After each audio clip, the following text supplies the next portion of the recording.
गांव का नाम था रामपुर। वहां की सबसे मशहूर चीज थी रमेश की भैंस, जिसका नाम था गुलाबो। गुलाबो का दूध इतना गाढ़ा और स्वादिष्ट था कि गांव के लोग उसकी तारीफ में कसीदे पढ़ते थे। लेकिन एक सुबह रमेश का चेहरा लटका हुआ था। गुलाबो गायब हो गई थी। रमेश ने गांव में हल्ला मचाया, मेरी गुलाबो चोरी हो गई, कोई तो मदद करो। गांव वाले इकट्ठा हो गए। तभी गांव का सबसे नटखट लड़का छोटू आगे आया। छोटू को लोग गांव का जासूस कहते थे, क्योंकि वो हर छोटी बड़ी बात की तह तक जाता था।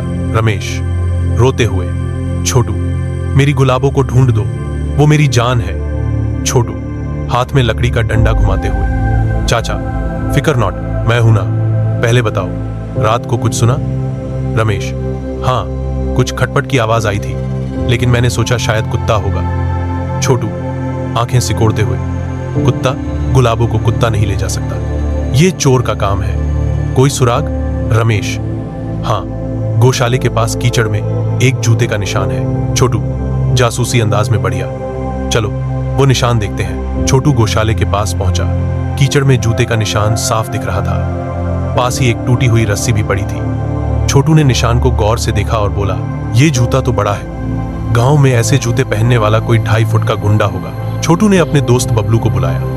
बबलू गांव का सबसे तेज दौड़ने वाला लड़का था। छोटू, बबलू तू गांव के हर कोने में जा और देख कि कौन लंबा चौड़ा आदमी आज सुस्त दिख रहा है। चोर रात भर गुलाबों को खींचता रहा होगा, थक गया होगा। बबलू हंसते हुए, ठीक है जासूस साहब, मैं अभी पता लगाता हूं। छोटू, और हाँ, अगर कोई भैंस का दूध पीते दिखे तो उस पर नजर रखना।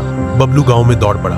कुछ देर बाद वो हांफते हुए वापस आया। बबलू, छोटू, मंगल चाचा आज सुबह से अपनी चौपाल पर लेटे हुए हैं, कह रहे हैं कि कमर में दर्द है और उनके पास एक बड़ा गिलास दूध भी था। छोटू हाथ मलते हुए, मंगल चाचा?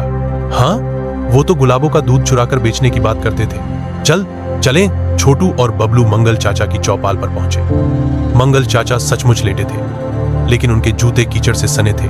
छोटू ने पास जाकर देखा, जूते का निशान वही था जो गौशाले के पास मिला था। छोटू गंभीर आवाज में, मंगल चाचा, ये कीचड़ कहां से आया और ये दूध कहां से पिया? मंगल हड़बड़ाते हुए, अरे छोटू, ये तो मैं रात को खेत में गिर गया था, दूध अपनी भैंस का है। छोटू हंसते हुए, अपनी भैंस? चाचा, आपकी भैंस तो 2 साल पहले बिक गई थी, सच बताओ गुलाबो कहां है? मंगल घबराते हुए, अरे वो पास के जंगल में बांध रखी है, मैं बस मजाक कर रहा था। छोटू और बबलू जंगल की ओर दौड़े। वहां गुलाबो एक पेड़ से बौंधी हुई रंभाती मिली। रमेश ने गुलाबो को गले लगाया और छोटू की पीठ थपथ पाई।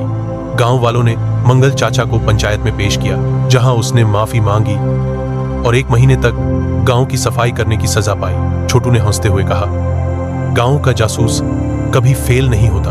गांव में उस दिन खूब हंसी ठिठोली हुई और गुलाबों का दूध सबने मिलकर पिया।